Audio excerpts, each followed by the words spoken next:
Non-cooperation with evil is as much a duty as is cooperation with good. Gandhi.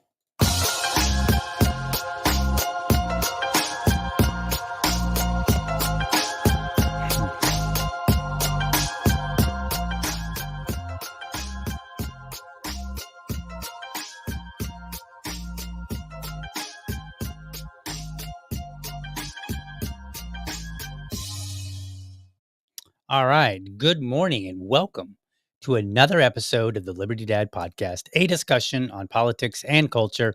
I'm your host, DL, America's most objective libertarian. If you're tuning in live, thank you so much for giving me your time so early.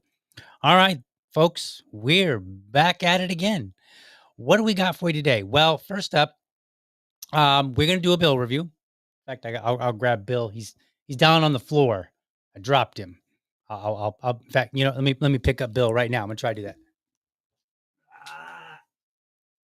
Bill. Okay, I have successfully retrieved Bill. We won't put him up here yet. It's not time for the bill review. Well, I just got him staged. I got him ready. First up, what do I want to talk about? Well, first and foremost, things are going swimmingly, if you will, with Rumble. So make sure that if you haven't already, make sure that you're liking my show. Make sure you're maybe throwing a comment in there every now and then. Um, Also after the show to kind of help out with promoting the show, bringing, bubbling it up so that people, so that the systems at play will see that there are that there's interest in these shows. So do that for me. We're moving right along. We're doing pretty well. So I will give you updates periodically. I'm not going to go into it now, but for anybody that's been watching, yep, I am in the Rumble Creator Program, and we're doing fairly well. So I'll be keeping an eye on the numbers, and rather than trying to scramble at the last of the month, I can look at them and say, okay, we're doing okay. I need to bump this up, so on and so forth. It will be a tough challenge because I need to get 200 watch hours in. So promote the show to your friends. Say, hey, check out this show, and get those watch hours up. If I understand it correctly, which I think I do, if you watch any of my shows on Rumble, they count to go toward my watch hours. So I need 200 watch hours. So if you remember a past episode and you're like, hey, check out, DL's show here. Like if there's a conversation going on and you're like, hey, one of these old episodes is relevant, promote that show, because when people watch it, then it will go toward my watch hours. Now, the 30 hours a month that I have to do, the 30 hours a month that I have to do is it only is going to be going forward, which is fine because I'll be streaming. And then I have to do 5 hours of Rumble Premium, which what I'm going to try to do, I'm not going to do it today. I'm going to start maybe tomorrow, and then just do like I'm just going to give it I'm going to experiment this week, and maybe I will start it today. I don't know. But what I'm going to do is I'm at the end of the show, I'll give another 15 minutes only for the Rumble Premium subscribers. And so what we'll do, we can just have an after conversation after the show. And so I'll try it out this week. We'll see how it goes. And then basically I got to have 5 hours of Rumble Premium content. So 30 hours altogether of we'll call it public and premium, right? So 30 hours total, of which it can be 30 public, 5 premium. It can be 25 public, 5 premium, so long as I get 30. So I'll do about 15 minutes, maybe 20 minutes after the show. So if you're a Rumble Premium subscriber, or be prepared. We'll flip the switch. And I've never done it before, so I don't know how this exactly works. And then if you're not a Rumble Premium subscriber and you're like, yeah, I would like to be a Rumble, then go ahead and sign up. Now, if you don't sign up today, don't worry. You'll be able to go and watch any of the Rumble Premium stuff after the fact. which by the way, will go toward my hours. Um, but no worries, like, you can always backtrack and watch it later. The only difference will be if it's live, obviously, you won't be able to comment live. So if you wanna be able to comment, then quickly get in there and get that set up. So we'll experiment that with that for this week, and then we'll see how it goes. And then, if it goes well, if it's working out, then I will continue that after this week. So we'll see. We're kind of doing some experimentation here, but it'll be fun. Okay, so what do we got here? Uh, Nobody puts Bill on the floor. I know, right? Like it's kind of like I don't know if that was an intentional reference to nobody puts baby in the corner, but that's kind of that's the gist that I got. But you're right. Nobody puts Bill on the floor. I'm just gonna go ahead and lie and say that he jumped on the floor. So and obviously he's inanimate, so he did not jump on the floor. Just in case you needed to know that. Okay, all right, let's get into this. What do we got? So before I get into the bill review, I wanted to catch up on some culture news because this was kind of going on over the weekend. It's been going on for like a week. It's insane. So there was a story. Um, Where was this? Minnesota? I think it was in Minnesota. And I didn't even see the whole video. I only saw like a clip or two. So I don't know the whole context, but I have kind of pieced it together just observing conversation on social media. There was a woman that was at a park, a white woman. And that's going to be important in a moment. And apparently, a little black kid or some kid who is dark, right? Got some extra melanin, and he apparently was taking like stealing some stuff out of her purse or something along that line. In some way, he was taking, alleged to have taken stuff from her, like stolen it. It's a 5-year-old kid. So supposedly, now most of the like the think of it this way. So I don't have to keep saying alleged. Let's just say like the major details of the story are true. There was a white woman and a dark child. Okay. Exactly what he was doing, exactly what she was doing. It's a little unclear to me because again, I didn't go hunt down the video. Um, but apparently he was stealing from her. And then she got up and started supposedly chasing. I guess I'm still saying it, but went after him, calling him the N word repeatedly. And some man who I don't think is his father, I'm not really sure, started videotaping her and calling into question why she was saying, the N word and yelling at a little kid. Now, look, let's be clear about something. If you're an adult and you're calling a child names, you have a you problem. I don't really care what that child was doing. This is not to excuse theft. Like maybe the child was stealing from you, right? We're not go We have to learn to separate things. If you cannot compartmentalize, you're not gonna make it in this world. So, we'll address that in a moment.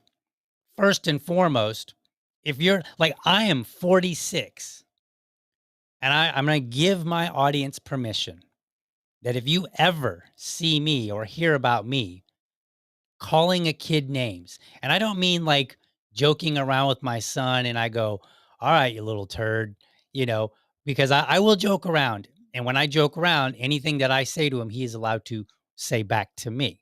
Right. So that he understands like this is dad and son humor joking around. Now I've told him not to say these things to his mommy because I want his, I want him to learn like, hey, your mommy doesn't joke like that, so therefore you shouldn't either. But if your daddy jokes like that with you, then it's okay, right? Like he learns nuance. So we're not talking about that. But if I were to actually yell at my son and insult him, or any kid for that matter, right? And we're not talking about yelling at a kid and saying, "Hey, stop that, you thief," if they're literally stealing something. I'm talking about an insult that's unrelated, that doesn't need to be said. So if you call a kid the N word, you use some Asian slur, any like you retarded, anything that's pure insult. If you ever catch me doing that, I give today DL gives you permission to slap tomorrow DL if you ever catch me doing that. because I will have completely deserved it. 100%. Like, there is no excuse in insulting a child. Now, what makes this insult to injury is that supposedly the child was autistic. Now, whether or not somebody in the moment would know that is unlikely. You know, I mean, if a kid comes over and they're stealing out of my bag or something like that, chances are, without depending on the situation, I'm not going to know, hey, this child has some sort of, handicap, or is, mentally challenged, or has, is on the spectrum. Where are they on the spectrum? Any of those kind of things. I'm not really going to know most of that, more than likely. Especially if they're taking something from me, I'm just going to be like, whoa, you're taking something from me. I'm not going to slow down and be like, hey, wait a minute. Do you have something? Is there something about you that might mitigate this? No, I'm just going to see it as you're stealing from me. And given that, there's no excuse for insulting a child. But then it makes it more insult to injury for the public when we find out, oh, this child also was, autistic, or maybe they had a mental challenge or whatever. But at the end of the day, this is supposedly a 5-year-old child. 5-year-old children should probably have an idea of, this is not mine, therefore I should not take it. However, they are still 5. That's pretty early. And so while I would expect a 5-year-old to generally not take stuff that's theirs, I wouldn't be surprised if there was a child that hadn't quite got that lesson learned yet. Right? Like, I'm not going to be terribly surprised. But I will be like, hey, parents, what are you doing about this? Clearly, your child shouldn't be taking stuff. So she runs around, she calls him, and the way it's been presented online is that she chased him around the park yelling the N word, which would make it even worse. Like, it's one thing if you're sitting there, you're watching your kid play, and then you look over and you see that some kid is rifling through your bag, and you're like, hey, stop that, you little thief. Right? Which, again, questionable whether you should even say little thief, but at least it represents what's going on. So you say, stop that little thief. And, but then if you chase them around to call them a slur, like, if that's how the story went, then what the heck is wrong with you? Act like an adult. So then this video of her pops up online, and now the man's challenging her. He's like, why are you calling that kid the N word? Presumably she did. And then he's like, why don't you say it again? And then she gives him the finger and calls him the N word. And I'm like, wow, this story it's going from bad to worse and at a rapid pace here. And so then the video ends up online and the internet blows up. Wish I had an explosion sound. And man, I tell you what, once again, all the yokels on the internet have jumped from one side to the next. You're either supporting her, which is weird, or you're supporting him. Not so weird, but somewhat in the way that people were doing it. And so, like, the people that were supporting her, and I don't have the comments, I didn't bother getting them, but there were comments like, do we know the kid is really autistic? I'm like, wait. And that was by a major account with a lot of followers. And I was like, are you kidding me? Who cares? It doesn't matter if he's autistic. It's a child. Okay. Like, it's it's not okay to call a black child the N-word unless they're autistic. It's bad to call a child any word when you're being mean, whether they're autistic or not. Autistic just means that now our sensibilities are offended even more, because we're like, really? On top of insulting a child, you insulted an autistic child, or maybe a mentally disabled child. And I'm not putting them in the same box, folks. I'm just saying, like whatever the case, when you have a child that is not like not your typical child at the age of 5, for whatever reason, it just makes it worse. That's what I'm getting at. And it's just wow. So then Then the internet explodes. They do what they do. They find out who this woman is. They dox her. That's its own problem. Okay. Like doxing is, is a horrible action, and you should never dox anybody. I object to it, 100%. And so then she gets doxxed, and then she's like, okay, now I'm concerned for my safety because people are taking this way too far, which they are.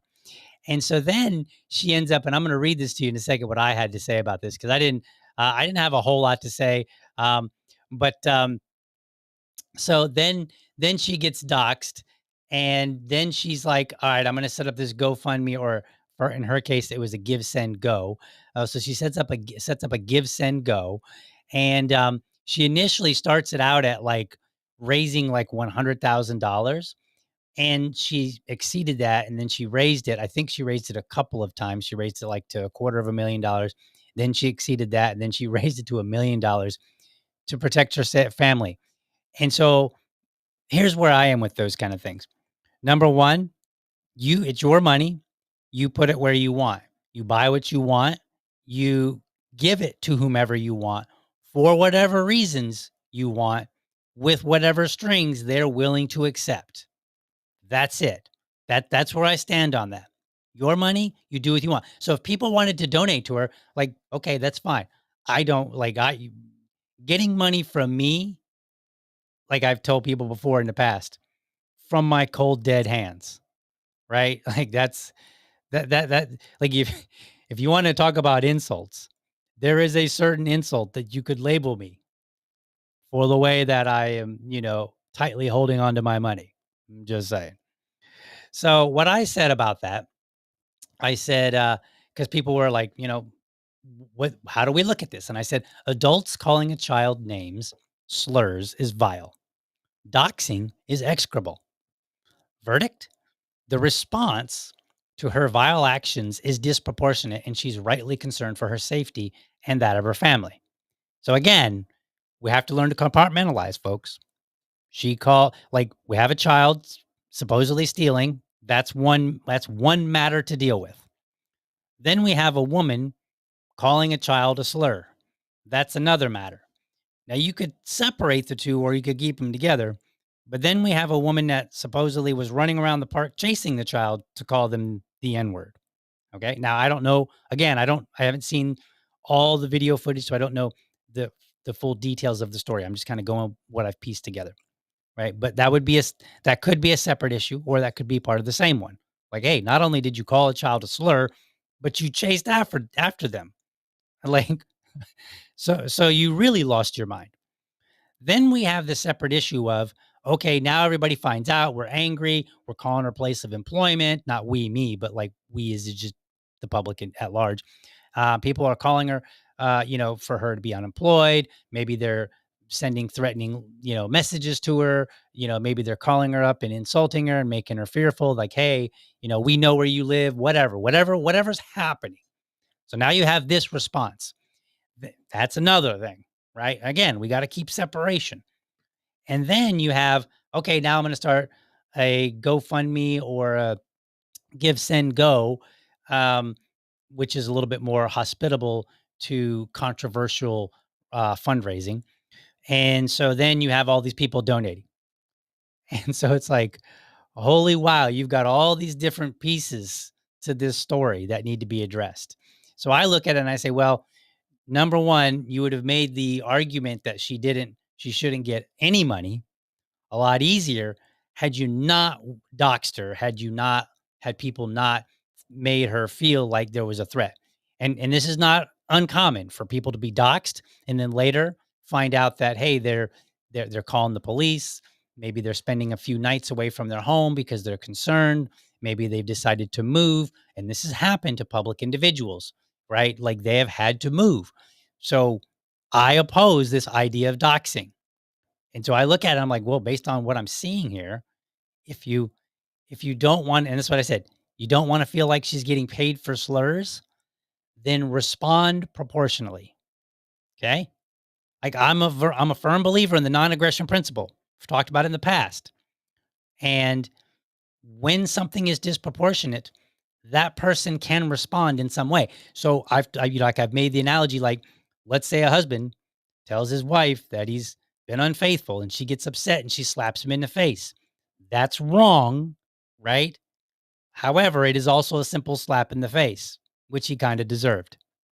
And but if he gets mad because she slapped him in the face for being unfaithful, and then he starts beating her with his fist, that's disproportionate, right? In fact, I would argue in that particular case that she was wrong, but there's not really much for him to respond with if it's just a simple slap in the face.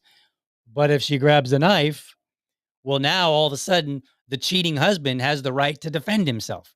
So do you see how this works? Like, there is a point for which somebody can respond in a way. They might have been the original bad guy and now they become the victim. That can happen. You can actually be the bad guy and a victim, not the victim, a victim at the same time based on how people respond. So if you don't want her to be making money, and I know people are framing it like, well, she's making money off of saying a slur. That's not really true, right? Like, that's a poor framing. What's really happening is that she's getting a lot of money because idiot people decided to dox her and decided to do the things that we always associate with as being a threat to your home life. Okay, well, if you want to look at it like she's getting paid for slurs, then talk to the people that gave rise to the situation such that she could put out a give, send, go. Like, do that. Talk with those people and be like, look, you're screwing things up. We could have called this woman out. We could have made her a bit of a pariah. We could have, drug her like crazy across the internet. But then you guys took it to this point. Now she's basically getting money for this. Great. Thanks a lot. Okay. And so that's my take on it. But I want to go a little bit further. So here are the GoFundMe's and the Give Send Goes. So this one, this one is for the 5-year-old boy. I don't know if that's the same boy or not. Okay. This is the NAACP. Their Rochester branch. They've set this up. So they raised $330,000. And this is actually a couple days old. So it may be higher now, but they've raised $330,000 for the 5-year-old facing racial hate. Now, I don't know what justice they're actually going to give. Like, if they just give him money, I don't call giving somebody money justice necessarily when it comes from the free donation of another person. I mean, like, if you've been insulted by somebody and then I give you money out of the kindness of my heart, justice has not been served. Point that out. Now, if you've been insulted by somebody and then that person was ridiculed and then they maybe apologized and then maybe said, look, to show you that my apology is genuine, I'm a carpenter. I'm going to come and I'll work on your house and I'll do a really good job. You can have it inspected, by somebody else to show, as an act of good faith. That would be justice because the person who did it is the person who compensated you. But if it's somebody else who is not involved and they're giving you money out of the kindness of their heart, that's not justice in any way. That's a donation. So I just want to point that out. Okay. Look, hey, look, on this show, we are objective. Okay. We're calling balls and strikes for everyone. So, and now, mind you, they can set this up. I have no problem. If it's just that this 5-year-old boy gets a whole bunch of money in his name that he can access when he's 18, right? We go through the proper legal channels of making sure that the boy gets this money and, whatever. Fine. And then when he's 18, he can be like, yeah, I got me, 300 some $1,000, $400,000. Hopefully it matures over time and, maybe it's worth even more, but it'd be worth a little bit more, but also a little bit less because of inflation. Conversation for another day, but you get the drift. So, like, if that's the case, if that's how it plays out, great. Like, that's fine. Like, whatever. People can give money to whomever they want for whatever reason they want. Right. And then if you believe that this boy was wronged and he should get your $5 or your $10, well, then give the money. That's fine. I don't care. I have no issue. So then we got, let's see here. Then we got this next one. So this is Carmelo. Remember Carmelo? Carmelo Anthony? Or is it Anthony Carmelo? I think it's Anthony Carmelo. So Carmelo is his last name. So his official fund. Now this was the the kid at the track meet who was at a different tent, sitting in a chair, got into an altercation with started with a verbal altercation, and then the other boy, Austin Metcalf, went to physically remove him, and then Anthony Carmelo stabbed him, ended up stabbing him in the heart, killed him. Right. So that was a big its own to do. Everybody flipping out, taking sides once again, and he raised $521,000 so far, right? So there was that. Then you have Austin Metcalf. Um, his family raised $548,000 out of a $1 million goal. So their goal is $1 million. Looks like Anthony's was 600,000. Who knows when they get to 600,000? Maybe they'll raise it. I don't really know. Austin Metcalf. The boy that died. Help his family heal. So $548,000 raised, and then finally, this is the woman in question. This is the woman who insulted the little boy. Help me protect my family. You can see her goal now is $1 million, and she has raised $557,000. $557,624. So lots of money being raised for people, and a lot of people are very angry. They're like, I can't believe, I can't believe we're raising money to support somebody that killed another kid. We're raising money for a woman to use slurs, all this good stuff. I saw a lot of interesting comments. I didn't save them, but I saw a lot of interesting comments on these stories. So, for instance, one that I found amusing, one of my mutuals on social media, she has lots of tattoos like across her chest and her face and her arms. And she's like, "Oh, so now you guys like tattooed women?" Because if you're following social media, there's that whole genre of people that are like, oh, a tattoo woman is impure or whatever. Just so much nonsense. Like, the internet has been simultaneously a blessing and a curse. It's a blessing because there's just so much access to information, access to different people. There's lots of cool stuff. But then you have all the dummies on there that get online and they connect with other dummies. And then they feel like, hey, now we have a movement. And it's like, well, no, it's just like all the dummies that were kind of spread out among everybody else and didn't necessarily have ease of access to each other. Now you have ease of access, and now it makes you feel like your movement or your ideas have more weight in society than they really do. They don't. So, but anyway, so I thought that was amusing. Here's the deal when it comes to all of these, right? Because here's this comment that I made that I don't think anybody realized. I said, Americans have raised almost $2 million for who they believe is more deserving. And then I gave the numbers that I just showed you. So I said, imagine what Americans could do if Congress stopped stealing their money through taxes. Government is holding us back. Now, well, you might say, oh, yeah, we should fund more, alleged killers and more alleged racist. Yes and no. Like, I'm not suggesting that we fund people that are bad people per se. I'm just saying, like, look how much money was raised in these two stories, and imagine where our money could go in general if we weren't taxed so much, right? Like, maybe controversial things, maybe non-controversial things. Like, look, just think about that. Like, we raised $2 million at the same time that a lot of people are talking about, hey, groceries are more expensive, inflation, congressional spending is out of control, which it is, right? Like, all these things that are happening in the world, and yet Americans still were able to raise $2 million in just like a couple of weeks. So just imagine what we could do with our money if we actually had it in the first place. Think about that. Like, you know what you should do? Because it's May 5th.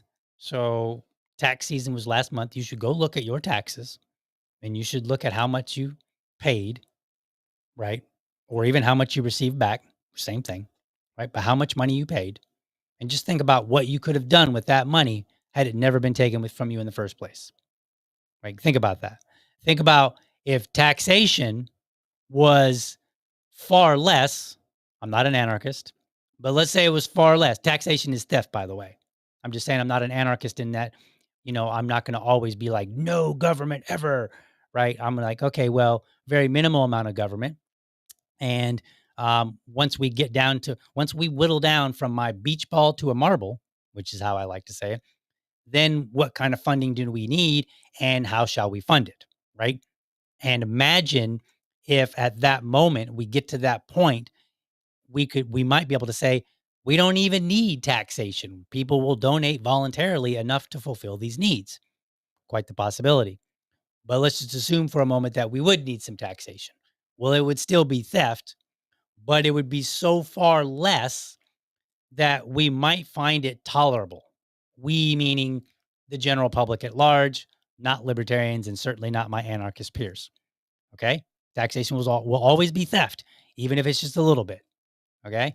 If I steal $1 from you, I'm still stealing. It's not like, oh, it's only $1 versus $100 that he was stealing.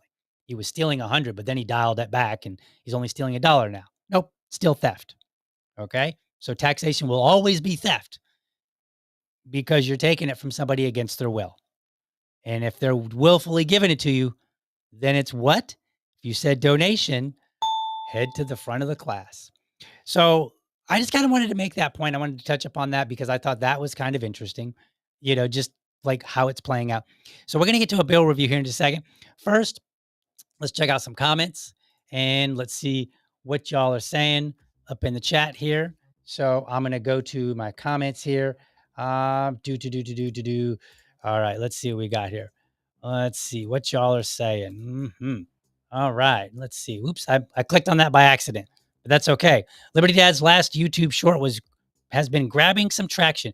It is. I put up a short and like within like 2 hours, it had like several hundred views, which is really out of the ordinary for not that I'm complaining. I'll take it all, but it was a fun little short. So go and check out my shorts on YouTube. I've also been adding smaller clips from my show on Rumble. So if you're like, well, DL, I think you did a really good job of explaining this one thing in one of your episodes, but I don't want to recommend the whole podcast because like that seems like a lot if I'm just talking about this particular conversation. Well, go look. Sometimes I cut things out and I say, all right, here's a small bit, so maybe 20 minutes, 15 minutes, 8 minutes, 30 minutes, so if there's something there, you can promote that as well. And that again goes toward my watch hours. So awesome stuff for me. This is interesting. Let's see if it pops up on the screen. It does. I didn't even know you could do this. Not Joe Hanoush says hi with a little, it looks like a GIF. I didn't even know you could put GIFs or images in the comments. So that's pretty neat. You learn something new every day. Let's see. Not Joe says civil disobedience, nullification, repeal. I agree. I like some civil disobedience. Let's see what else we got. Bum, bum, bum. Yes, my VA lady reiterates, and you can be a premium subscriber for for other podcasters and still watch Liberty Dad premium content. Yes. So let's reiterate. If you become a premium subscriber to Rumble, that's going to give you ad-free experience. So you don't have to watch all the ads. It will also will open up and allow you to see any premium content on the show. So you don't have to. So like by getting a premium membership or a subscriber membership or whatever it's called, I think it's called premium, you will be able to see my stuff, which will get better as we go along, but you'll also be able to see other people's stuff. So you're like, oh, this Steven Crowder guy, whoever that fellow is, he's got some premium stuff I'd like to watch. Bam, you're in. You can watch his stuff and others too. So, and I'm not trying to give him a shout out and not other people. That's the first name that came to mind. So whatever. All right. Yes. Liberty Dad needs to make some special gifts only available for Rumble Premium or Rumble Subscribe. I'll look into that and see how we can maybe make that happen. Gifts I can probably make, whether they'll be good or not. So, Who knows? All right. So that's all for the comments. Let's go to intermission here, and then we will be back, and then we'll talk about this bill review. Hey, Liberty fam, do me a favor. If you enjoyed the show, be sure to hit the like and subscribe button to my channel. And for the really serious folks out there, I want you to hit that bell so that you never miss an episode. By the way, if you want to support the show, head over to libertydad.locals.com and sign up. For $5, you can be part of this show. There, I'll engage supporters of the show. We'll discuss topics that you want me to talk about, response videos that you would like to see, or anything related to the show. And I'll even have a monthly subscribers only episode. By the way, I'm always looking for dads to join me for Dad Talk. That's my series where I invite everyday dads on to talk about what's important to them in the context of being a dad. No argument, no debate, and dads choose the topic.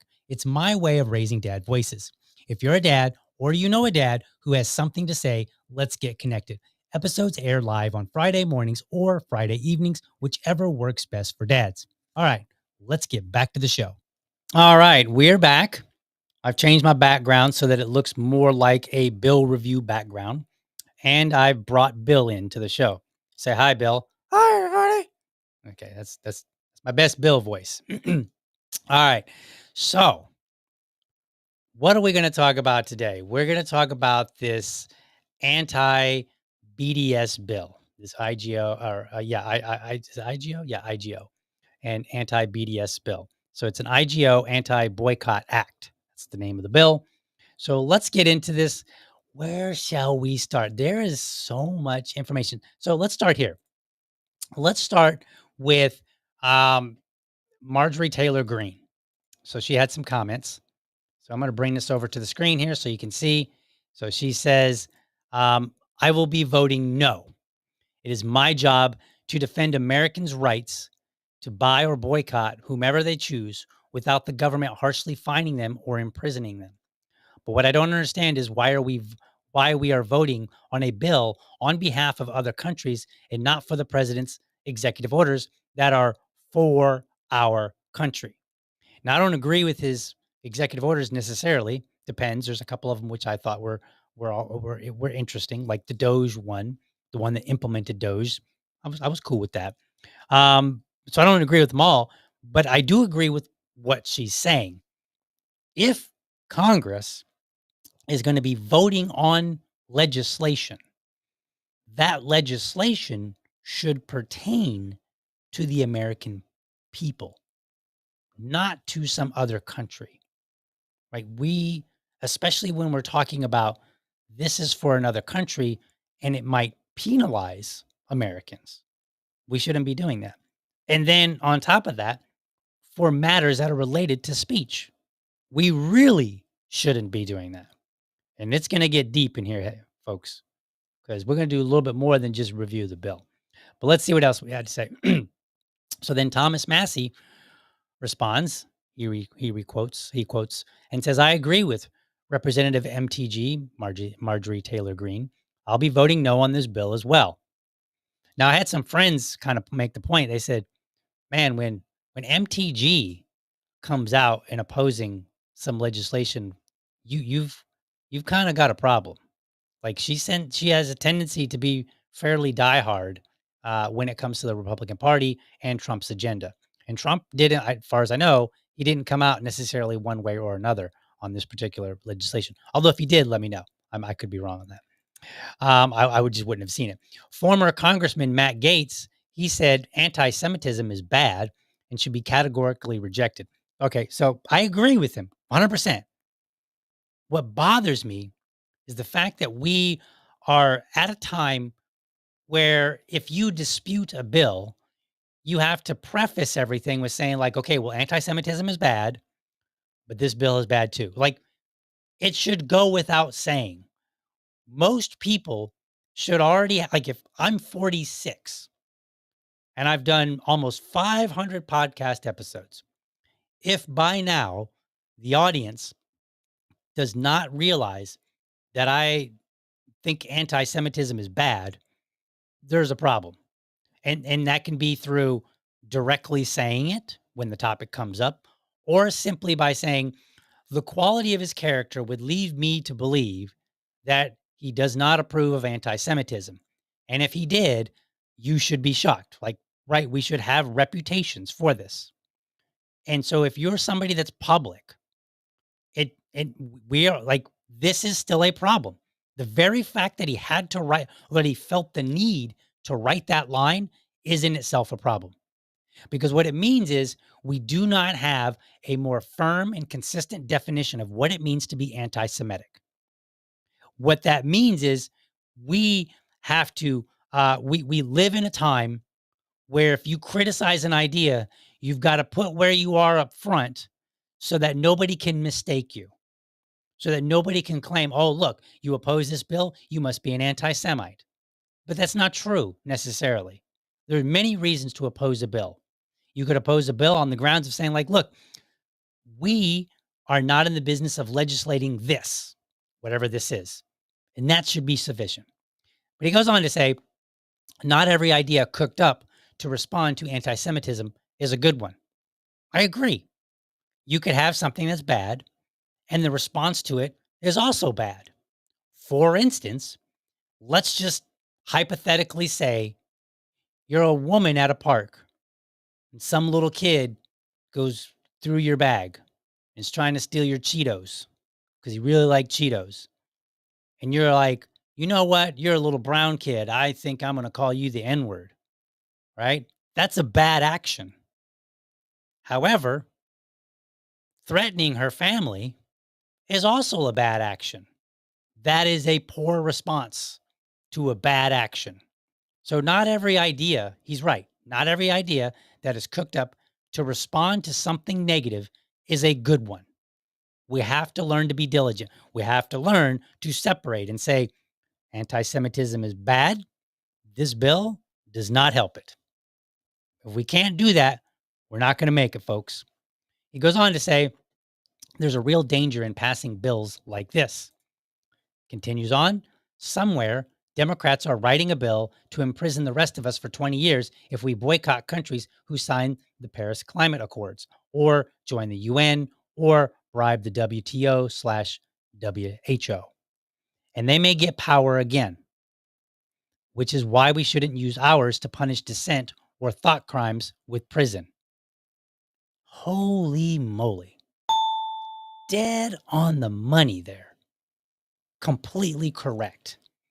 However we use our power, like meaning like whoever's in office at the moment, however the power is used now will be how the power can be used later. And we have to think about this. I have to say, like, do we want this same level of power when our opponents are in office?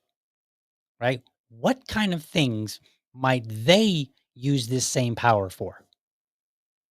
And do we want that? And this is legislation, right? Now, if it flies in the face of the First Amendment, then there's a good chance that the courts will kick it down, right? They'll rule against it. But I want you to realize we should not wait until checks and balances to deal with things that we can deal with up front.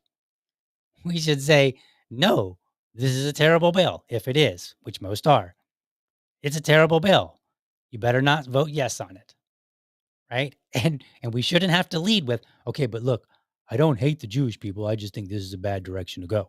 Like, you shouldn't have to do that. You should be able to say, this is a crummy bill, start over. Like, if you're going to do anything, start over. Crummy bill. End of story. All right. So then we go on. He says, anti Semitism is a real problem. It deserves a response far more serious and thoughtful than this dangerous and unconstitutional Lawler, that's who sponsored the bill, virtue signal. Right. And that's so I think we need to be careful about the word virtue signal. Something can be a virtue signal and a real problem at the same time. Virtue signal is more than just like somebody getting online and saying the right thing so that their peers will see it. It is also, hey, I'm virtue signaling by submitting this bill, right? So now everybody knows, and then anybody that co-sponsors it, they can be, that's their virtue signal. And then anybody that, if it goes to the floor for a vote, anybody that votes yes, can be considered a virtue signal. And if it gets enough yeses, and then it passes the House and it goes on to the Senate, and then the Senate passes it, again, all this time, all those can be virtue signals. But if it gets to the president's desk and he signs it, it's no longer a virtue signal. It is now a law, whatever it is. So keep that in mind when we're talking about, don't let the word virtue signal be diminished. Yes, it can be a virtue signal. Yes, there's a lot going on. And no, they're not always just somebody saying the right things for social or public approval. Sometimes it actually becomes something that people have to live or work under. So be careful. Let's see what else we got. Got a couple more. Matt Gaetz. Who did I say that was? Oh, okay. So it's two different accounts. I didn't realize I did that. Okay, so former Congressman Matt Gaetz, he said that, and then Matt Gaetz from his personal account, I guess, said, if this bill becomes law, how many Israeli products do I need in my home to avoid fines or prison? If I leave an Israeli-made product outside my home, is it the 2025 version of lamb's blood that keeps my family safe? You might be towing the line there on what's considered anti-Semitic, but I mean, I agree with him, right? At the end of the day, people do that. Like if something becomes illegal or, something along that line where there's like maybe not a statute, but maybe it's some policy or something, people will sometimes do things. They'll go out of their way to virtue signal so that explicitly they are on the quote unquote good side. Like that actually happens. So he's making a point, even though in this particular case, I could see where people go, oh, I see. So you think that, they could spin that to make it some sort of anti-Semitic point, which I would argue and say that it absolutely is not. By the way, I meant to make myself bigger on the screen. How about that? There we go. There we go. A little bigger. All right. So let's see what we got for the next comment here, because I think we got one more. Yeah. Representative Marjorie Taylor Greene. Whoops. Drop bill. She said, I'm told we are no longer voting on this. It's been pulled. Now let's vote on the promises we made the American people, the agenda that gave us the historic victory in November 2024, President Trump's EOs, and make DOGE cuts permanent with recessions. I agree with making the DOGE cuts permanent. 100%. Absolutely should do that. The executive orders, it depends. Some of them I might be willing to say, yep, this should go into legislation. Other ones I might say you should have never signed it in the first place. So it just depends. But I do agree that yes, we should be focusing on legislation that deals explicitly with the American people on their behalf, not against them on the behalf of some other group of people. So that's that. Like no other country should be getting legislation on their behalf that penalizes Americans. Like that shouldn't happen. And we should kick out people whenever that does happen. Now, you might be inclined to say, well, DL, the bill got pulled. No big deal. You're done talking, right?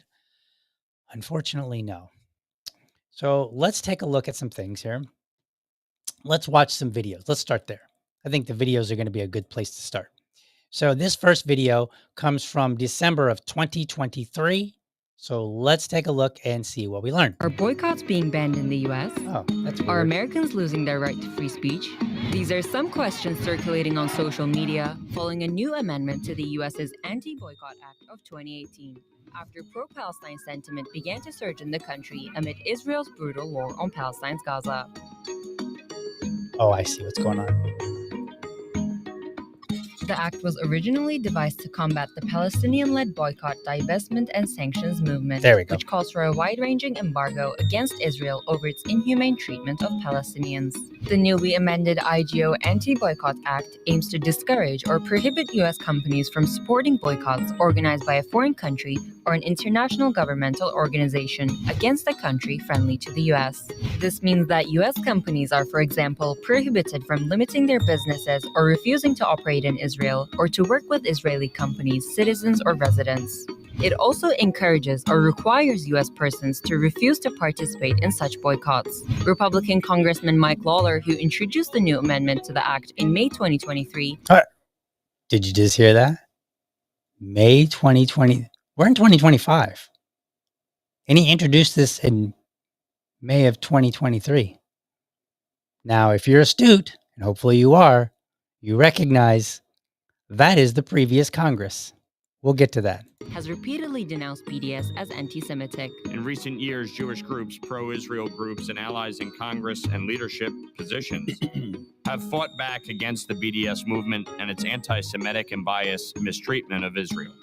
That's why in 2018, Congress passed the Anti-Boycott Act. Lawler further states that the IGO Anti-Boycott Act is an important measure in the global fight against anti-Semitism. Several U.S. states... Okay. So he has made it clear this is in response to the global fight of anti-Semitism.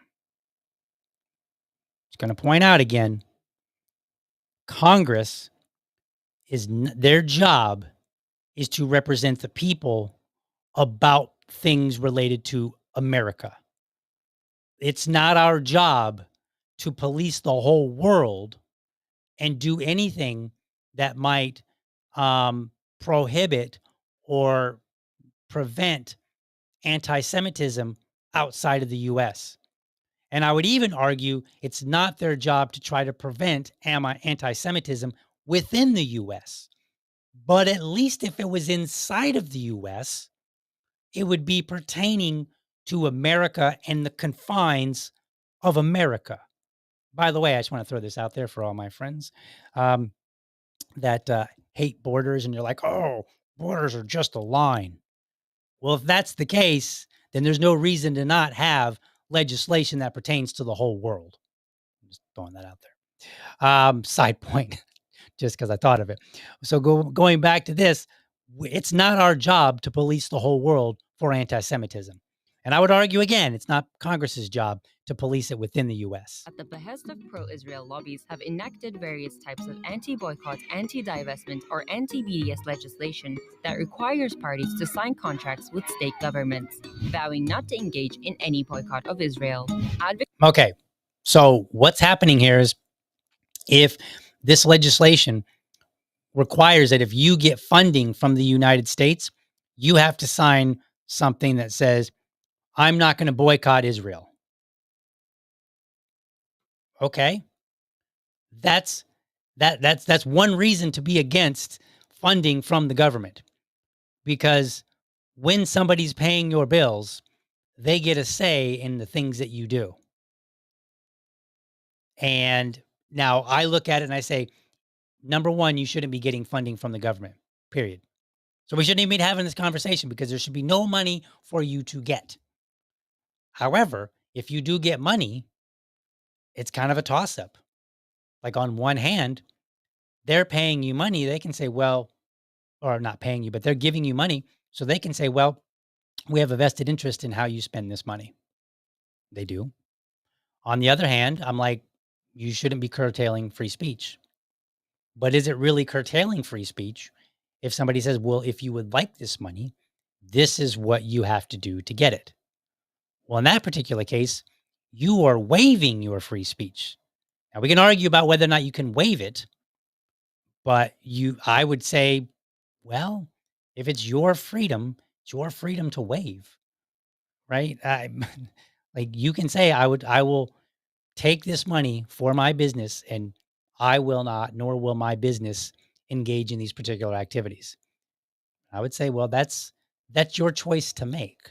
In the same way that if people wanted to become like a subscriber to my channel, they could all say, look, like 50 people could sign up and say, we're going to donate money. We're going to submit money to DL, but we don't want you to talk about certain topics. And then I could make a decision and say, am I willing to have my speech curtailed for this money? Right. And I believe that it's reasonable. Again, accepting the idea that you're getting money from the government in the first place, I think it's reasonable that the government can make those requirements on you, and you can choose if you want to do that or not. But again, we go back to where I say you shouldn't be getting that money in the first place. So like there's a lot of conflict here, but I just wanted this to be clear. Advocates of free speech say that it should not be illegal to boycott Israel and that it isn't anti-American, nor is it anti-Semitic to do so. Rather, they argue that boycotting is a right enshrined in the First Amendment of the U.S. Constitution. I agree. So, will the Anti-Boycott Act now force individuals to buy from brands like McDonald's or Starbucks being boycotted over Israel's onslaught and occupation? Well, no, but U.S. companies and persons encouraging or engaging in boycotting will be penalized. All right. So that came in 2023. And we're going to address that in just a moment. Let's go back and look and see what was said about the bill. So what's happening is the bill, House Resolution 867, which was pulled. It was an amendment to something that was passed in 2018. So let's go back and let's take a look at what was said in 2018 about this particular bill that is in it is in our statute right now. So it passed. Let's take a look. And that's going to be this one, right? Yes. So here's what they said. All right. So I'm going to read this and pause it from time to time. Why is everything doing this? Hold on. There we go. All right. So I'm going to pause this for a second. I might have to move me out of the way so I can read, because this video encapsulates what I wanted to say. But let me move me up a little bit here. Give me a second. I'm moving me out of the way so we can read the text on the screen, because there's no voice. So it's only text. So let's do this. And all right. So it says the BDS movement seeks to demonize and isolate the state of Israel. Maybe it does. Maybe it doesn't. It's not a problem for the government to solve. All right. So let's continue on. All right. It says through boycott tactics, and maybe I'll dial down the audio so a wee bit. Through boycott tactics, it attempts to drive an economic and cultural wedge between Israel and the rest of the world. Again, perhaps, but not a problem for federal government to solve. And the next text coming up here, maybe I'll try to read it out loud. Introduced by Republicans and Democrats, the Israel. Oh, I missed it. I was too slow.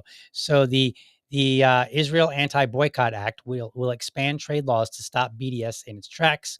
It goes on to say, as soon as it moves the text here, this was a very bad idea for this video, but whatever. The legislation is limited to harmful commercial activities and in no way limits free speech protected by the First Amendment.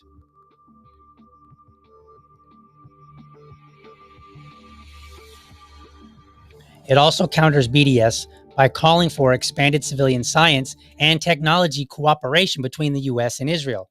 Oh, well, isn't that interesting? So this prior legislation that was passed in 2018, it didn't just try to police and say, hey, don't do this thing that we consider to be negative.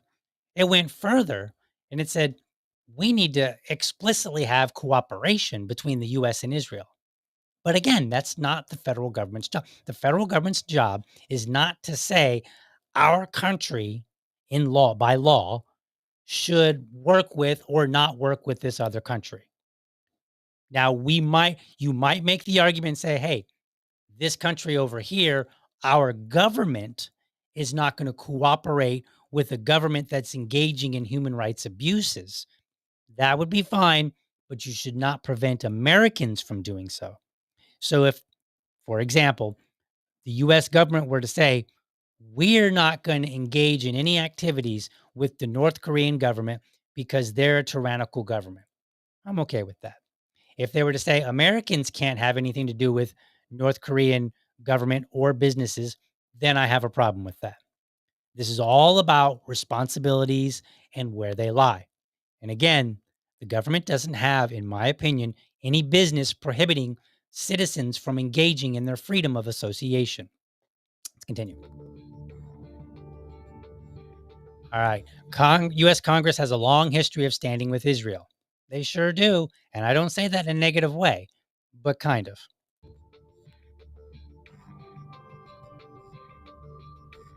This support must continue.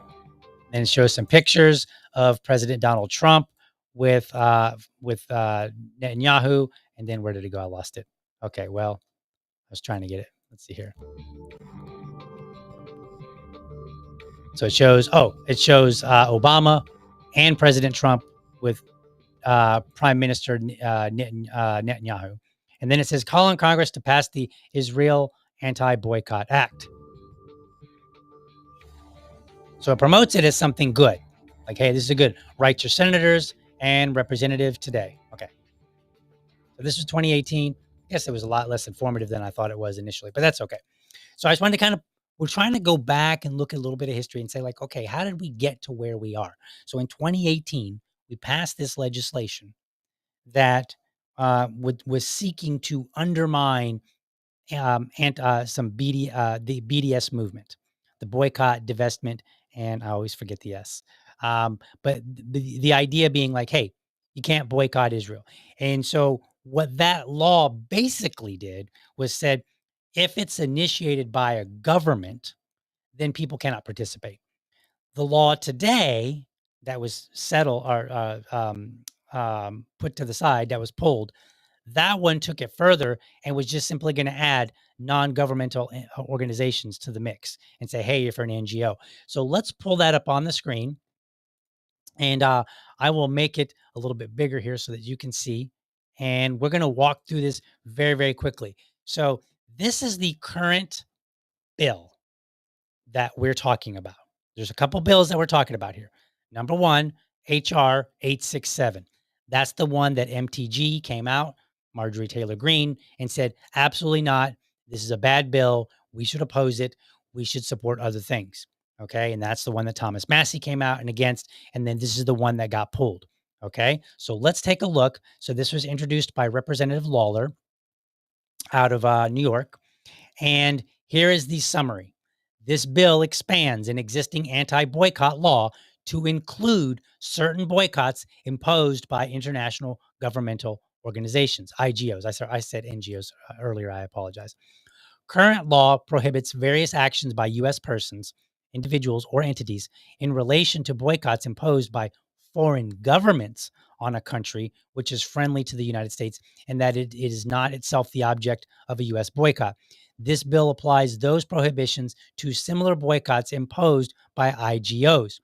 Prohibited actions include, number one, refusing to do business with companies organized under the laws of the boycotted country, if the refusal is pursuant to an agreement with or request from a country or IGO imposing the boycott.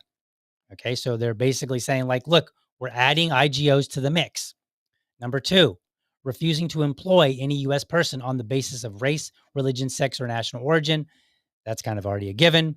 And number three, furnishing, this is a very interesting part, furnishing information about whether someone is associated with charitable or fraternal organizations that support the boycotted country.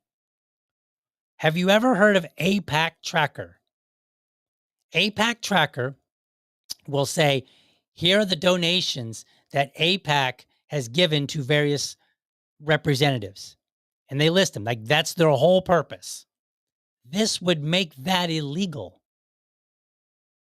This would say they can't publish that information explicit to APAC, because they would be like, hey, you're tracking money from APAC, the American Israel Political Action Committee, I think it's Political Action Committee.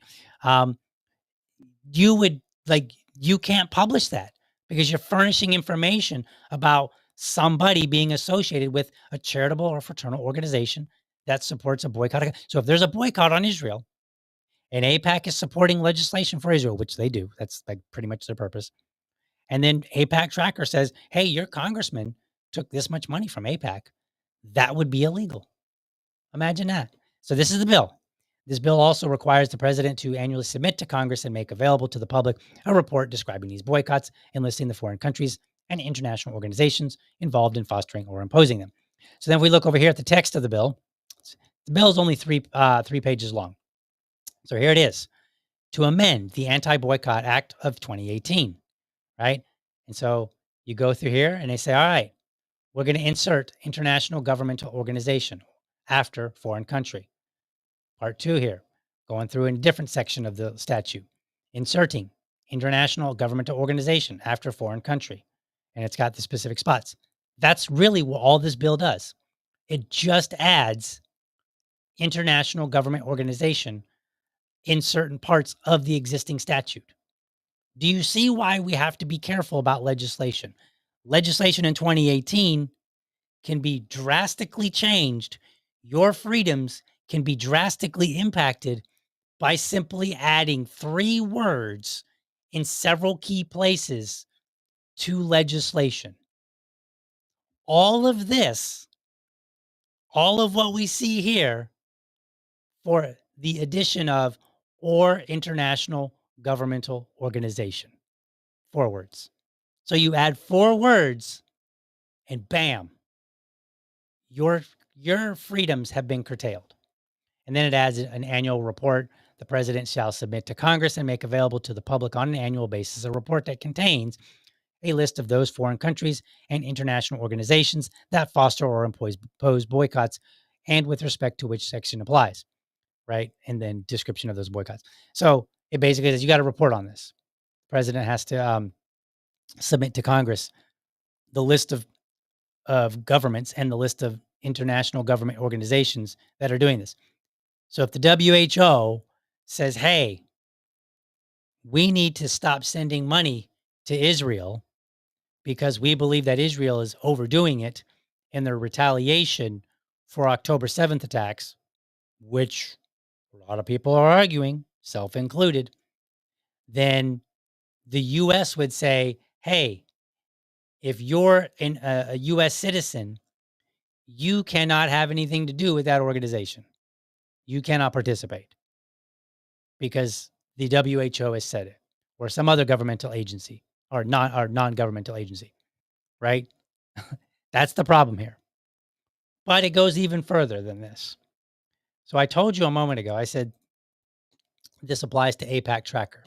So I want to show you some images here because, I'm punchy like that. So here are the co-sponsors to that bill, courtesy of APAC Tracker. I've got all but 2 of them. So in the actual bill, the number of co-sponsors was 24, and I believe there are 22 images here. 2 of them I couldn't find, but you can find the information available on APAC Tracker's website. Now, why am I showing you this?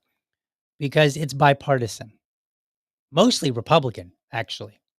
Like out of all 24 people that co-sponsored, I believe the number of Democrats is 5.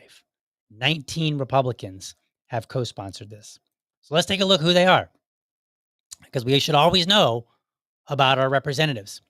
Ben Klein, Virginia, District 6. He received $20,000 from pro-Israel lobby. Brian Babin, U.S. Representative, Republican, Texas, 36. Ryan Fitzpatrick, Republican, Pennsylvania, District 1. Brian Jack, Republican, Georgia, District 3.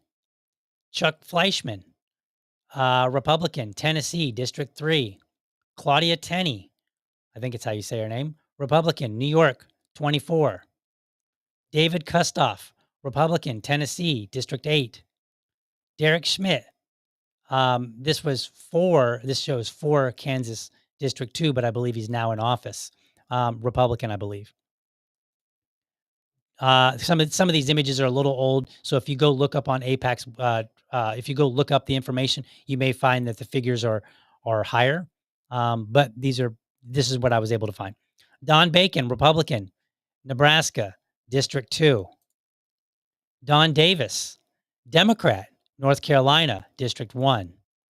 Elise Stefanik, Republican, New York, 21. Jared Moskowitz, Democrat, Florida, 23. Joe Morell, Democrat, New York, 25. Joe Wilson, Republican, South Carolina, District 2. Josh Gottheimer, I got a video of him, Democrat, New Jersey, 05. Juan Ciscomani, Republican, Arizona, 6. See all these states that are represented? Laura Gillen, Democrat, New York, 4. Maria Salazar, Republican, Florida, 27. Mark Mesmer, Republican, Indiana, District 8. Couple more. Mark Herodopoulos, candidate for Florida 8 House. I believe he is in 8. Let's see. Pete Stauber, representative for Minnesota, Republican, District 8. Last one. Randy Weber, Republican, Texas 14. Every one of these people that I just showed you, every single one of them are co-sponsors on that bill. Now you might say, well, it's just a bill. It got tabled DL. It's probably not going to come back. Or if it does, we'll know about it. Well, let's go back to something here.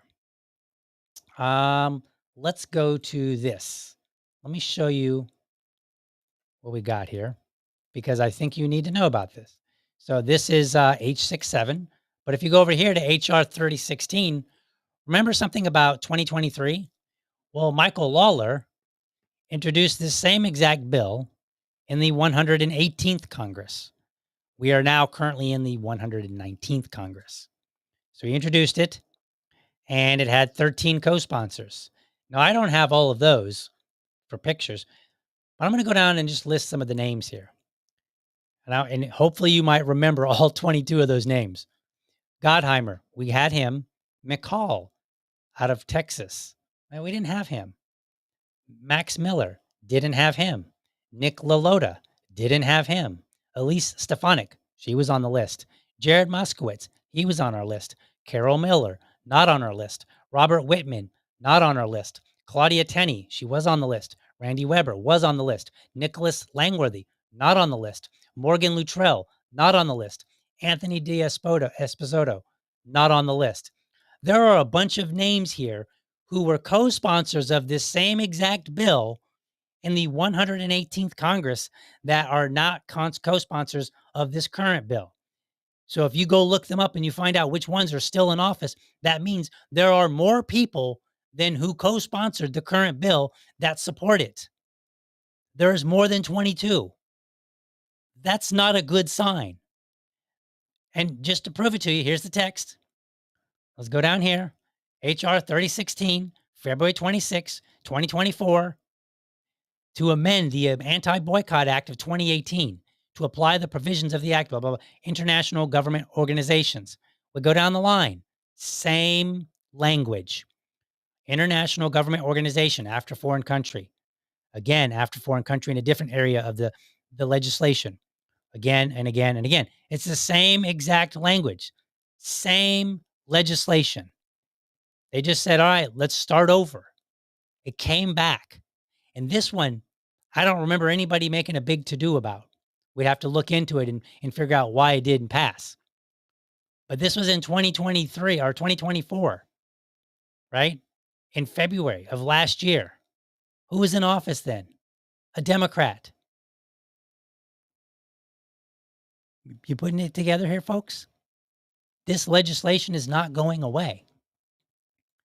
It'll be back in some form. In fact, I wouldn't be surprised if the next major bill that's like 1,000 pages were to actually have this language inserted in there. Well, let's go ahead and add this. You got to be vigilant, folks. Let's check out some video here real quick. Some other video. I got one more video, I think. Let's see here. Yeah, this one. So this is that Josh Gottheimer. I want you to hear what he had to say the last time this came through. I rise today to urge my colleagues on both sides of the aisle to join me in passing the IGO Anti-Boycott Act. I'm particularly honored to have helped introduce this bipartisan legislation with my very good friend and fellow Problem Solver Caucus member, Mike Lawler from New York. So, Lawler and Gottheimer are both helping push this bill in the 118th Congress and the current 119th Congress. Do you know what needs to happen to them? No, not violence, folks. Do you know what needs to happen? They need to be kicked out of office. That's the only way you're going to send the right message, America. You got the bill tabled for now, right? It's not over because it didn't pass the last Congress. It's not passing this current one, but they've brought it up twice, the same two people. How do you send a real message? You need to do more than just squawk about it on the internet to the point where they table it, because it's not going. You need to remove the people from office who have promoted this bill. That will send the best message. Let's continue listening. I'm grateful for his leadership as well and the words he has just spoken. On October 7th, the world watched Hamas terrorists invade Israel and brutally kidnap, torture, rape, burn alive, and murder innocent babies, children, women, men, and the elderly, including dozens of Americans. Americans remain hostage to this day. This unprovoked war has underscored why I'll always stand with Israel and support our key democratic allies' right to defend herself from those who seek her destruction. This bipartisan legislation is a key step to counter anti-Israel bias and anti-Semitic BDS movements strung along by enemies of our nation. And as my colleagues said, the BDS movement is anti-Semitic. Okay. So the BDS movement is has been determined to be anti-Semitic. Perhaps it is, perhaps it's not. Perhaps there's nuance where some elements within it are anti-Israel, like they don't even believe that Israel should exist. And there are those elements. But there are also going to be people that say, look, I think that Israel can defend themselves. But I think that there is a point for which we say, you've went too far. That's where I am. I'm of the opinion that if you slaughter a bunch of civilians, women and children, so you can get the bad guy, you are effectively the same as we talked before the intermission. You are overdoing your response. You're disproportionate in your response. You want to kill Hamas? Fine. No issues. Notice how virtually nobody, I mean, there might be a few. I want to be careful about absolutes, but virtually nobody is saying, hey, don't go kill Hamas. What we're saying is, do not go and kill innocent women and children. Find another way. Oh, but we're dropping leaflets. Fair enough. It's not going far enough because you're still killing a bunch of innocent women and children. We don't like that. So now the question is, if I think Israel is going too far, what response do I have when my own government says, well, we support Israel and basically give them a blank check for virtually everything they do? What am I as a citizen to do? Well, I might say, well, you know what? My only recourse now is to boycott things that come from Israel. That way, I can send a message because clearly my representatives are not sending the message on my behalf. They are representing the interest of another country, another group of people, and in the process, trying to diminish my own personal freedoms by passing this kind of legislation. So I'm stuck in a rock and a hard place in a sense because my representatives aren't representing me. And on top of it, they're trying to squash my ability to say, hey, I actually disagree with this action. Agree here, disagree here. You've went too far. Dial it back, figure out another way. We must move quickly to stop international governmental organizations from unfairly and unjustly alienating Israel. It's unacceptable. And speaking as my colleague let's pause this for a second. Way back in, I did some race topics a while back, and I played a speech from Dr. Martin Luther King. And I was talking about the word racism. And what was really interesting is that in his speech, and I believe it was like 1967, I think it was the Other America speech. In that particular speech, he says, these things are racist. And he goes, but it's not racist to say this. And I highlighted that point because very rarely in these conversations where somebody says, this is racist, this is anti-Semitic, this is sexist, this is transphobic, rarely does anybody say, these things are the anti-version, but these things are what's considered acceptable. So people will tell you they'll tell you all day long, what is anti-Semitic? This is. Usually I disagree on some of those things. Some of them I would agree. But what they don't do is they don't come out and say, here's how you can respond and not be considered anti-Semitic. They don't do that. And he doesn't do that in this video. He's happy to tell you about all the anti-Semitism, but he doesn't tell you, here's the line. Here's where, okay, this is not anti-Semitic, but once you cross this line, now you're being anti-Semitic. He doesn't do that. And you need to pay attention, folks, because that is a very consistent behavior. It's rare. I have not heard a speech since Dr. Martin Luther King where somebody said, this is a phobic, a phobia, an ist, an ism, right? One of those words. And here's what is not. For the people that are arguing, he's saying, hey, racism, this would not be racist. This is how you criticize a black person without being racist. This is how you criticize a Jewish person without being anti-Semitic. This is how you criticize a trans person without being transphobic. This is how you criticize a whatever, whomever, without being a whatever or whomever. They don't do that. And that's your cue to say, until you do that, I'm not supporting anything that you're presenting, even if it's good. We need to have a clear delineation for what is acceptable and what is not acceptable. Dr. Martin Luther King did it. So why the hell can't other people do it when they're pushing their ideas? Let's continue. That's a very important point, and you should absolutely not lose sight of it. About the United Nations and UNRWA in particular, and what's come out even in the last days about UNRWA, which is, again, part of the United Nations, playing host to a Hamas data center. We know that a significant number of Hamas fighters are employees at UNRWA. And I just want people to understand that funding from the United States of America should not be supporting any terrorist fighters like those in Hamas. It's totally unacceptable. Okay, I agree. We should not be supporting Hamas terrorists. Totally agree. But what happens is, if you support Palestinian civilian lives, you get lumped into you're supporting Hamas. But no, that shouldn't be true. Remember back during the War on Terror when we had the Abu Ghraib incident where those soldiers were torturing and doing all kind of horrible things to people that they had in custody? They remember the pictures? They had they had somebody standing up on like a box, and then they had electrical electricity attached to their fingers and I think even their genitals, and they were literally torturing them with electricity. And then they made them pile on together naked and took pictures of like thumbs up and smiling and all this stuff.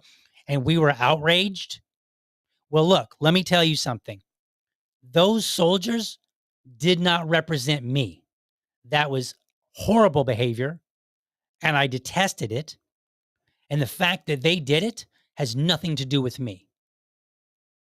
Same thing with Hamas, right? If you can say as an American that you were abhorred by the actions of our U.S. soldiers, particular ones, and that they shouldn't have done it, and that you refuse to be held accountable for that, and that they should be held accountable for it. If you believe that, then the same applies in Hamas. There can be Palestinians who might be like, look, I think what they're doing is terrible. They shouldn't be doing this. But I don't have a lot of options here, right? Like I can't do much about it.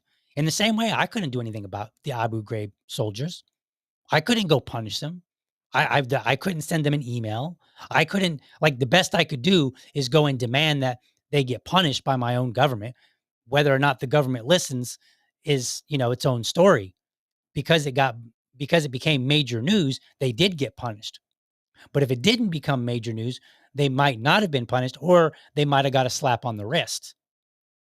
Right? But that's the reason why, because it got so much publicity. But we're America. We have an entirely different situation going on here. We've got 3 branches of government that have checks and balances, right? We have elections and stuff like that. Palestine hasn't had an election since 2016? And then Hamas, and I'm not defending him, right? Hamas, they didn't even win the majority at the time. They won a seat, and then later they grabbed more seats, and then they basically haven't had an election since. So is it fair to say that somebody in Palestine automatically is in agreement with Hamas? No. Is it fair for me to say, DL opposes harming Palestinian civilians, so therefore he supports Hamas? No. In the same way that if some other person in another country were to say, well, look at those soldiers, DL is apparently, he's apparently on board with them, right? No, it's not how this works. and that is not where dollars from the United States should be going. Right now, anti-Semitic. Okay. Dollars from the United States should not be going anywhere except where citizens want it to go. Their own money, that is. My money should go exactly where I say it goes, not you or anybody else. Just throwing that out there. Because remember, taxation is what? Theft. And anti-Israel rhetoric has spread across the country and the world. Okay. Maybe it has. So what? That's not the government's job to deal with. And to be honest with you, when I look at these movements, where people, or not movements, but like reports and stuff like that, and they're like, oh, this thing is increasing, I actually find it full of BS. If you go back to my episode, it's in the 30s or 40s, I think, but it was back in 2019.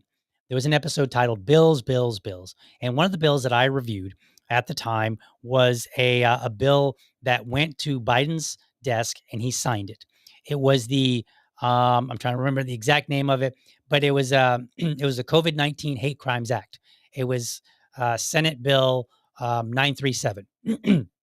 So if you go back, they said, hey, anti-Asian sentiment rhetoric is on the rise, and there's a lot of hate crimes going on. We need to deal with this. Well, when I looked into the report, I find out that most of the things, number one, they were self-reported. Nobody went and validated that the event ever happened. So you could potentially have people in there that just made up stories or embellished stories, right? I'm sure some of the stories were true. I'm not saying that. I'm just saying like there was no validation of the stories. But then on top of that, the report's own categories said that some of these things, they didn't rise to the level of violence or any kind of crime. They were like, things that were in there were like, I went and sat down at a coffee shop. Somebody came in, saw me, and sat on the other side. And so it was like, that was anti-Asian sentiment that needed legislation. There were other ones where people would say mean things.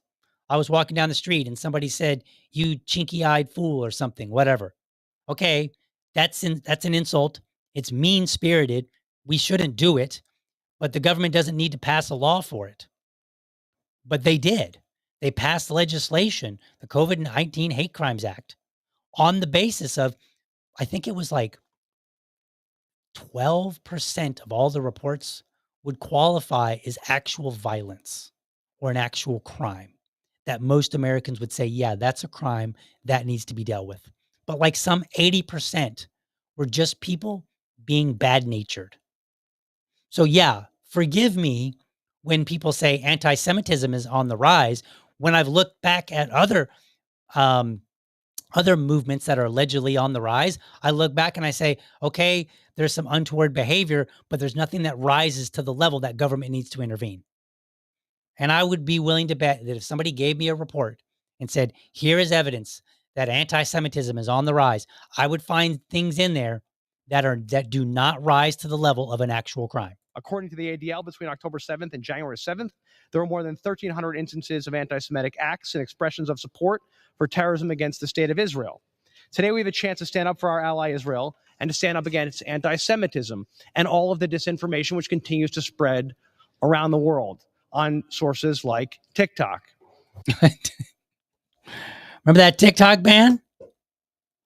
Now, government should have no business worrying about what I say or what you say on Twitter, X, TikTok, Facebook, any of that.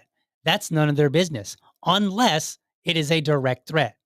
If I get online and I say, I'm going to that Liberty lady's house and I'm going to do harm to her, her family, or her property, government has a role to come in and go, excuse me, buddy, you out here making threats?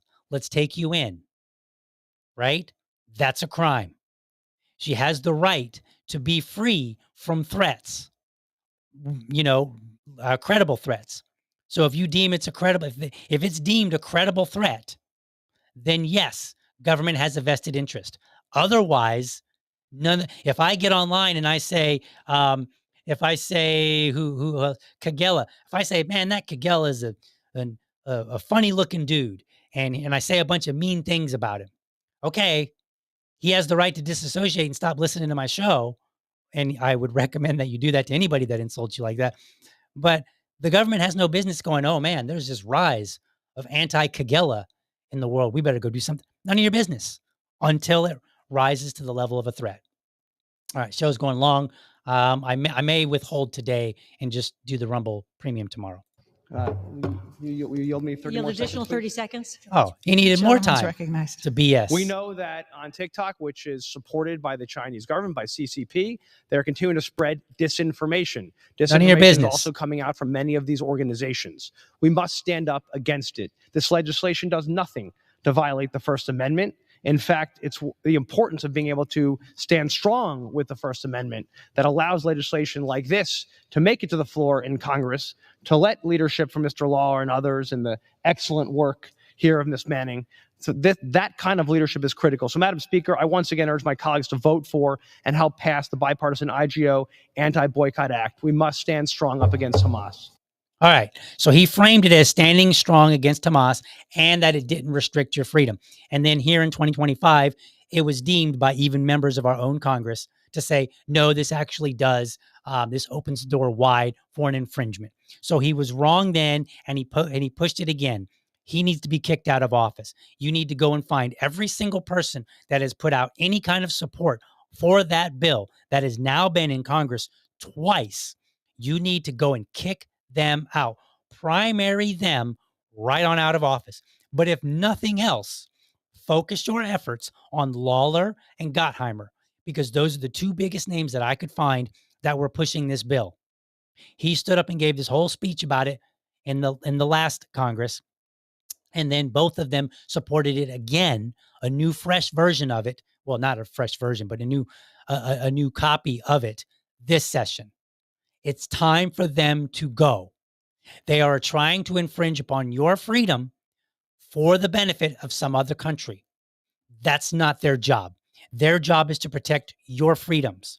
Their job is to offer recourse when your freedoms have been violated. That is their job. Their job is not to worry about what it says on TikTok, right? Their job is not to worry about what my podcast says about them, right? Again, without a threat, none of their business. I mean, legally speaking. They can get online and they can criticize me all they want and say, man, that DL, he's a terrible person. That's not true what he said about me. And we can have that exchange. And that's fine. Right? They have the First Amendment right still, even though they're representatives. So they can say whatever they want and say, I dispute what DL is saying. Right? But they have no business implementing laws like this. So no, it's not over, folks. It'll be back. You watch. All right, we're going long. I didn't mean to. Let's get to some comments. And then we'll head out for the day. And then tomorrow I'll plan just a little bit better. And then plus that gives you a chance, if you want to sign up for Rumble Premium, you have now about 24 hours to think about it. So I think that's plenty for you guys. So let's go ahead and look at some comments here real quick. All right, let's see here. DL for Congress. Somebody needs canceled, not Joe Hanoush, right? Somebody needs canceled. Let's see. That Liberty lady says, come at me, DL. Come at me, Liberty Dad. I'm not going to. Got a feeling that you're a lot tougher, than I am. I want to find out the hard way, right?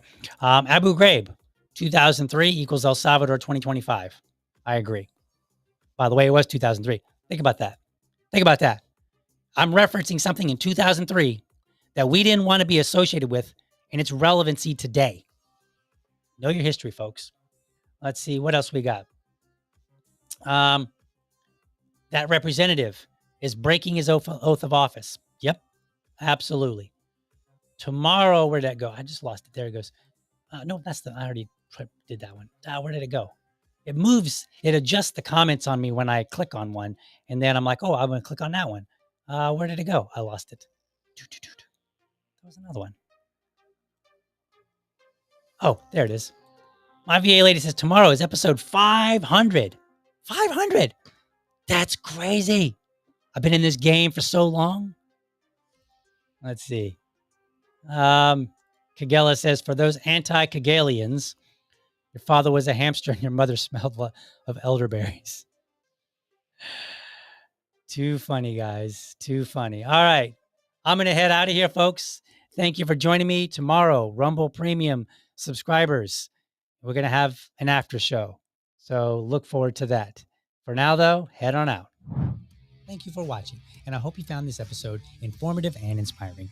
Be sure to catch me Monday through Friday, 7:30 a.m. for an informed discussion on politics and culture. Make sure that you're subscribed to my YouTube channel, or if you prefer my Rumble channel, you can go to youtube.libertydad.com, or you can go to rumble.libertydad.com. While you are there, let me know how I'm doing by leaving me a comment. You can also become part of the community by heading over to libertydad.locals.com.